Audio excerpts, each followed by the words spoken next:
Good morning. Today we're going to look at the second beatitude, Matthew 5, verse 4, that says, "Blessed are those who mourn, for they shall be comforted." Jesus faced the death of people that he was close to, at least twice when he was here on this earth. There was the martyr of his cousin John the Baptist by the king, and then there was also the death of one of his friends, Lazarus. We're going to look at these two records in the scriptures. The first one is found in Matthew chapter 14, and beginning at verse 6 it says, "But at his birthday celebration, King Herod got his opportunity, and that was to get back at John the Baptist, who he had in prison. Herodias, who was Herod's daughter, provided the entertainment at his celebration, dancing for the guests. She swept Herod away. In his drunken enthusiasm, he promised her on oath anything she wanted. She had already been coached by her mother, and she was ready with her request. "Give me, served up on a platter, the head of John the Baptizer." That sobered the king up fast. Unwilling to lose face with his guests, he did what she asked, and ordered John's head cut off and to be presented to the girl on a platter. She in turn gave it to her mother. Later it says John's disciples got the body, gave it a reverent burial, and then they reported it to Jesus. Verse 13, when Jesus got the news, it says he slipped away by boat to an out-of-the-way place by himself. When Jesus received the news, he slipped away to be by himself. We don't know how much time he had alone or where it was that he immediately went, except he went by boat. But, however, it says that the crowds followed him. And so, probably he didn't have a long time to mourn. Then in John chapter 11, verses 32 through 37, we read these verses. Mary came to where Jesus was waiting and fell at his feet, saying, "Master, if only you had been here, my brother Lazarus would not have died."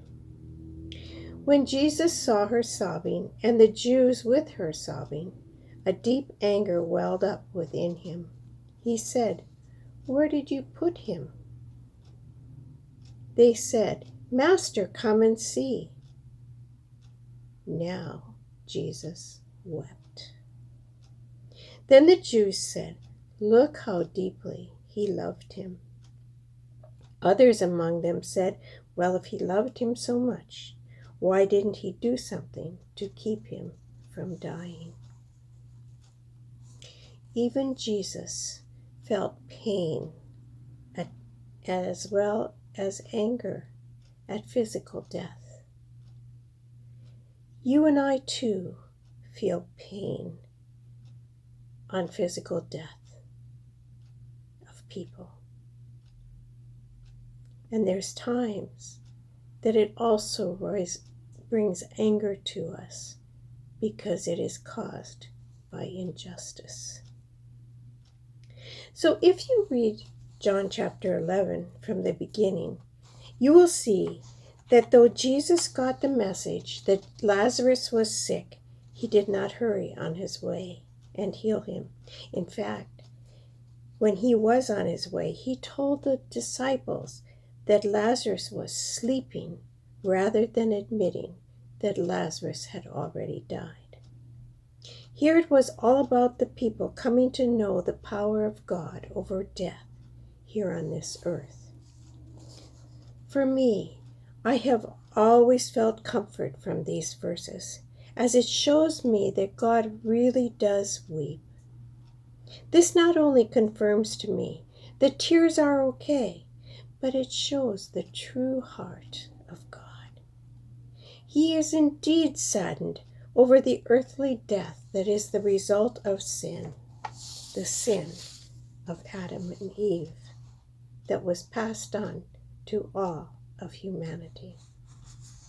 So what does this mean for you and me as far as knowing we are to openly mourn? And what does it mean for one to be comforted? What are we to mourn? Only physical death? I believe that Jesus taught us that it was and still is okay to be sad, and it's okay to mourn. There was a time that Jesus wept and mourned over the plight of the city of Jerusalem, where the Jewish leaders were so confused and they were missing the mark so greatly as they led the people. Jesus also mourned over his own death when he was in the Garden of Gethsemane before his arrest and crucifixion. So how can we even begin to think about mourning in our own lives?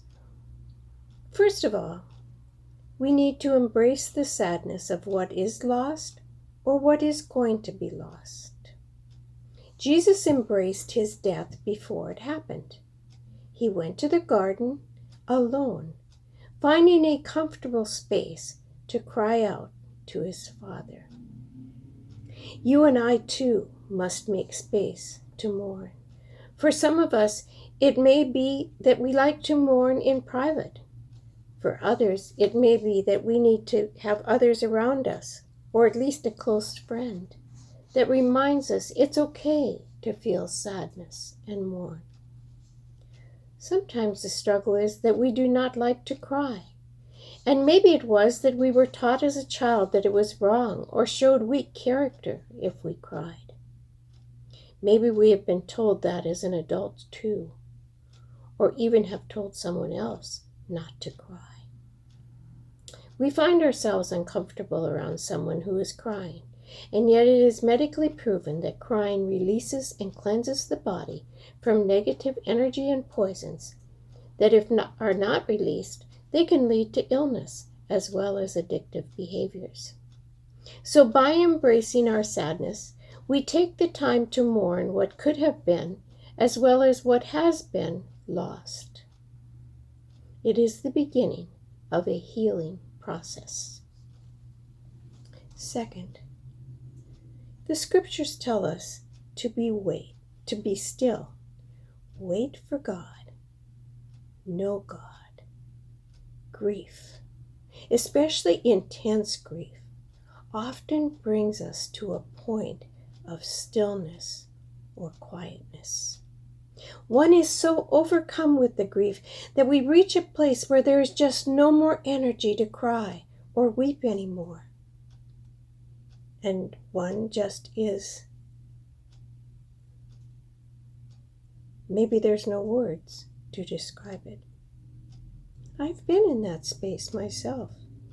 I have sat with a young mother in the tragic death of a child, where a room full of broken people all of a sudden becomes silent, as bodies are overwhelmed with exhaustion of mourning. Embracing that stillness, that quiet, that just being present actually can be the beginning of the healing process. It might be only a tiny bit, but that tiny bit is very important. And we should never make light of the situation by saying, this didn't happen, or maybe even share some worse tragedy, or at least we think it's a worse tragedy, and we try to make light and meaningless conversation. Sometimes we just need to sit with, and just be. Be comforted. Now, this is probably the hard stuff. Actually, it is the hard stuff, because each one of us has been created differently, so we mourn differently. Each one of us mourns at a different pace than another. And as for comfort, well, that comes differently to each one of us as well. Recently, I have been going through many things from my past, boxes of things from my childhood. Some were put together by me over the years of my growing up, and some of them were put together by my parents after I left home. As I open a box of silverware, I am reminded of setting the table for many meals for guests in our home growing up, and memory of family and friends of long ago surface, some memories better than others.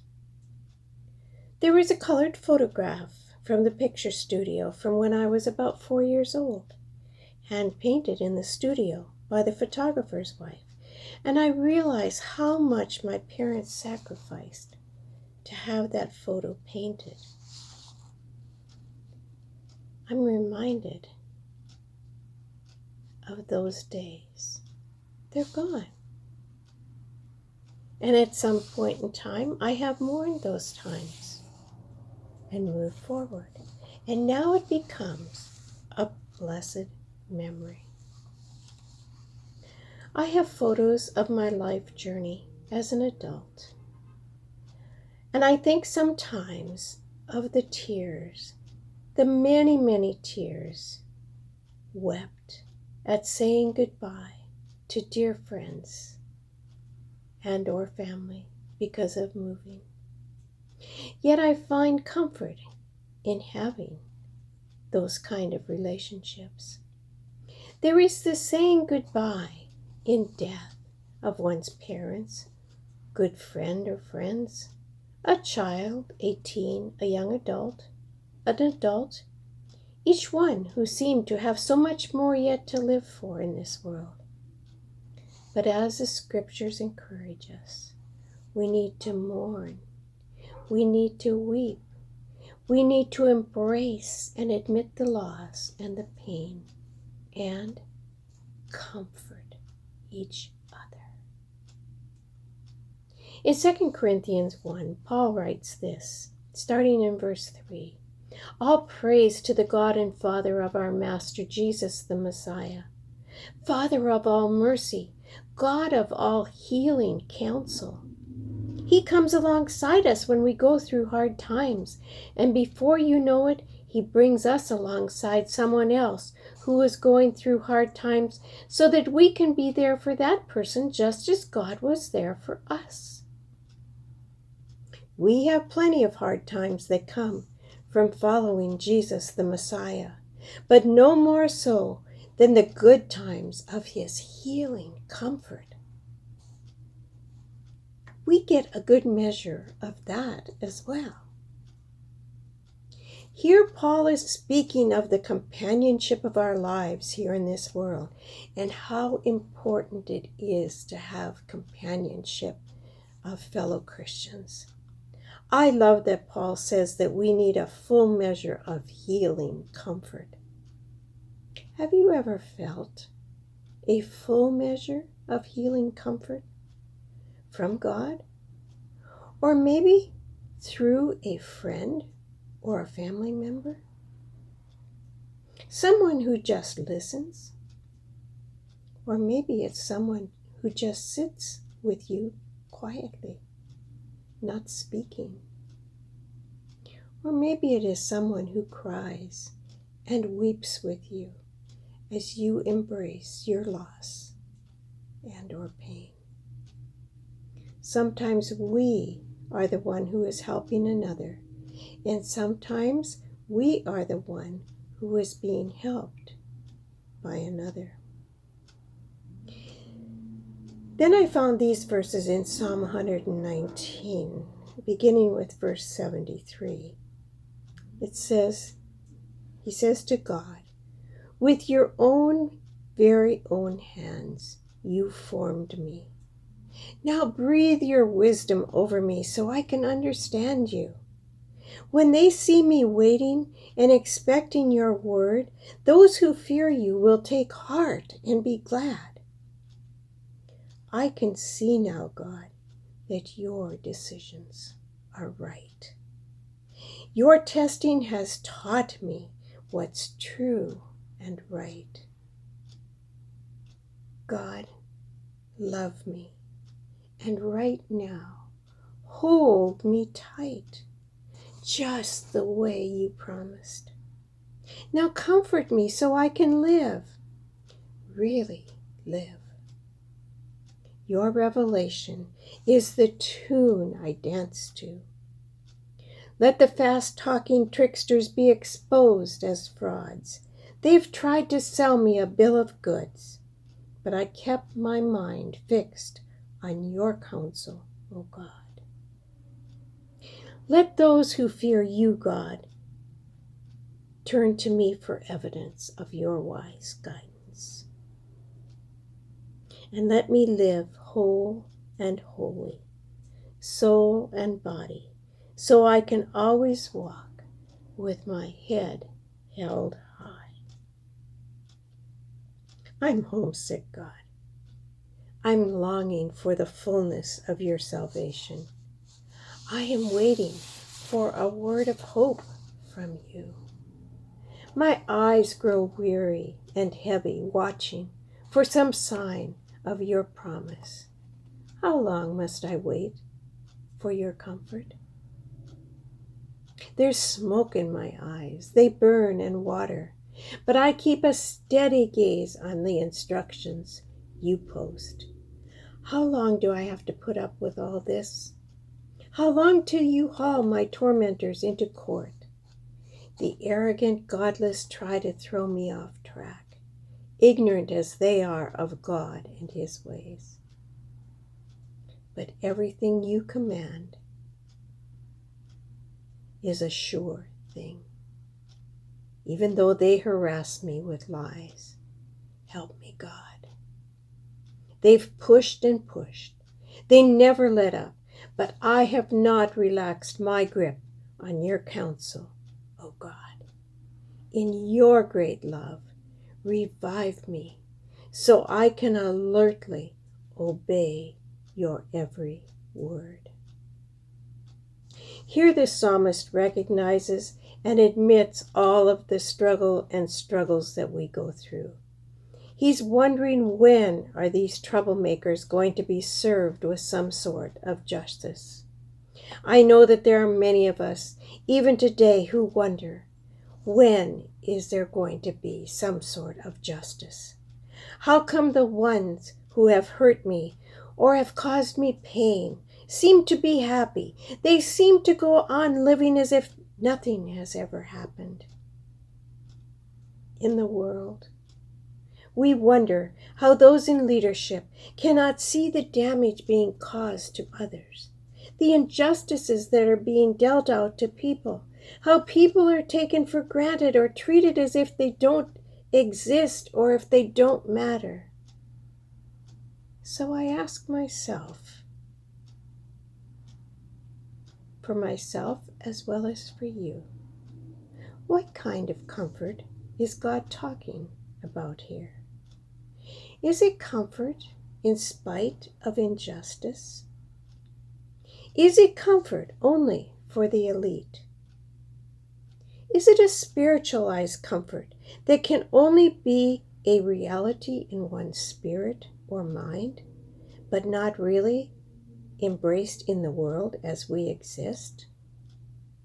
And I have to say, my friends, I am not really sure, but what I can assure us, each one of us, of is this: let us face and admit our pain.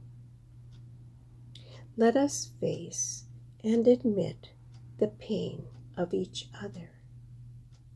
Let us sit alone as well as with each other in the pain. That may mean silence, weeping, talking, praying, one or all of them. It may mean waiting a few minutes, a few hours, a few days, and possibly even years, or nearly, or a lifetime. Yes, our life, in some respects, is a life of lament. But when we choose to embrace the pain, whether physical, mental, emotional, and or spiritual, we begin to mourn, and then God's presence can be embraced. My friend, I do not know what your pain is that you are sitting with today. I do not know if it is a pain from childhood or young adulthood or even recently. But I want to encourage you to take some time, find a quiet space, and mourn the loss you feel or have felt. Accept God's healing. It may be small at first, and it may take time to embrace a greater healing. Then go and wash your hands and face gently with warm water, and feel God begin to heal. Take a soft cloth or towel and gently dry your face, thanking God for loving you and giving you a new and clean beginning. Give Him praise. You may have to do this a few times, or many times, or maybe just once. But remember, it is a way to embrace a new beginning with God. And it's a new beginning with just your name on it, for you. God, today I pray for each one of my dear people to be able to feel your hands washing their faces as they gently wash. I pray that as the water flows from their hands and face, you will begin to bring a freshness, a new feeling, a cleansing, a beginning of healing.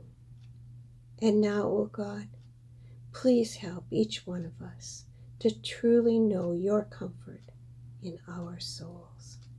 Let our inner being feel bathed by your Spirit, refreshed to live for you, beginning in a new way. Amen and amen.